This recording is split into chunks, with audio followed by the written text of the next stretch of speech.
अगर आज हम बात करें ओवरथिंकिंग की कि इससे कैसे बचा जाए, तो आजकल ना ये बहुत कॉमन हो गया है लोगों में कि उनको एंग्ज़ायटी बोल लो, डिप्रेशन बोल लो, ओवरथिंकिंग बोल लो, ये काफ़ी ज़्यादा हो गई है। तो अभी ना इसमें एक प्रोसेस होती है जो बहुत कमाल की है। इससे हम अपने माइंड को थोड़ा-सा ट्रिकी कर सकते हैं ताकि आप उससे बच सकें। और ये प्रैक्टिस आप तभी करें जब आप थोड़ा शांत हों और इसको डेली थोड़ा गेन करें।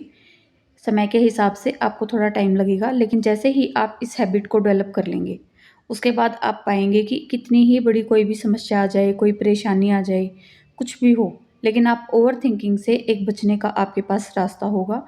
और देखा जाए तो आप सच में अपने अंदर की तरफ मुड़ जाएँगे, झाँक पाएँगे अपने अंदर। जब भी हम अपनी आँखों से बाहर की दुनिया को देखते हैं, तो हम बाहर ही हमारी ऊर्जा जो है वो शिफ्ट होने लगती है, चाहे हम कुछ भी देखें। जैसे कि यहाँ फ़ैन है, यहाँ टीवी है, यहाँ कोई इंसान है, कुछ भी लगा लीजिए आप। लेकिन जब आप इन सब को देखते हुए अगर कुछ भी नहीं सोचते हैं, तो आप भीतर की तरफ मुड़ जाते हैं जब आप इनका आनंद लेना स्टार्ट कर देते हैं। तो आपको बेसिकली करना क्या है, आपको मतलब इनको देखना है, लेकिन आपको किसी भी थॉट का जन्म नहीं होने देना है, किसी भी विचार को अपने मन में चलने नहीं देना है। अब ये होगा कैसे? जैसे कि मैं किसी को बोलूँ चुप हो जाओ, तो चुप हो जाने का मतलब है कि वो इंसान को मैंने चुप करा दिया, लेकिन जो उसके भीतर उथल-पुथल चल रही है, जो उत्पात मचा हुआ है, जो उसके अंदर एक दिमाग में तूफ़ान चल रहा है, मान लो वो उस समय गुस्से में है या शांति में ही उसको चुप कराया गया, लेकिन उसके अंदर एक भीतर विरोधाभास जो उत्पन्न हुआ, मेरे ये बोलते ही कि तुम चुप हो जाओ या तुम मौन हो जाओ। हमने उसे बाहर से तो शांत कर दिया, लेकिन अंदर का क्या? जो अंदर हलचल चल रही है, उसका क्या? उसके बाद हमें इसी पे ध्यान देना है कि हमें बाहर की बजाय उसके अंदर की हलचल को या खुद के अंदर की हलचल को बंद करना है। और ये हम सिर्फ़ खुद कर सकते हैं, कोई और नहीं कर सकता। कोई और तो बस रास्ता दिखा सकता है। बस आपको अब ये देखना है कि जैसे मान लो सूरज कहीं से निकल रहा है, वहाँ पर कोई दरवाज़ा है, खिड़की है, झरोखा है या कोई पर्दा लगा हुआ है। अगर आप उसे खोलोगे नहीं तो सूर्य की रोशनी अंदर आएगी कैसे? अगर वो बंद है तो। तो आपको पहले खोलना पड़ेगा। आपको सबसे पहले अपने दिमाग से ओपन होना पड़ेगा कि हाँ, ये प्रोसेस हो सकती है और मैं इसे कर सकता हूँ या कर सकती हूँ।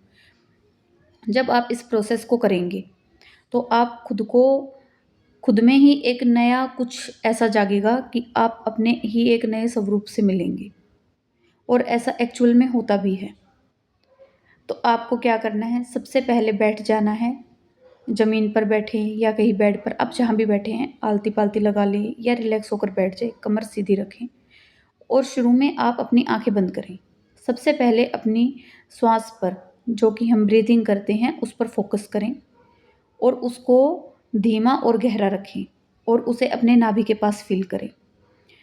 जब आप ये कर रहे होंगे, तो आपका पूरा का पूरा ध्यान उस पर होगा, कोई विचार नहीं होगा। और ऐसे ही धीरे-धीरे जब आप आँखें खोलेंगे या इधर से उधर देखेंगे, तब भी अपने साँसों के ही ऊपर आपको फ़ोकस रखना है, अपनी ब्रीथिंग के ऊपर आपको फ़ोकस रखना है और आप कोई भी नए विचार को ग्रहण नहीं करेंगे। विचार आएगा, सीधी-सी बात है, एक थॉट प्रोसेस है, दिमाग चलता ही रहता है, वो रुकता नहीं है, तो आप उसे त्याग देंगे और आप देखेंगे कि जितनी जल्दी वो आया था, उतनी ही जल्दी आपने उसे अपने दिमाग से निकाल भी दिया।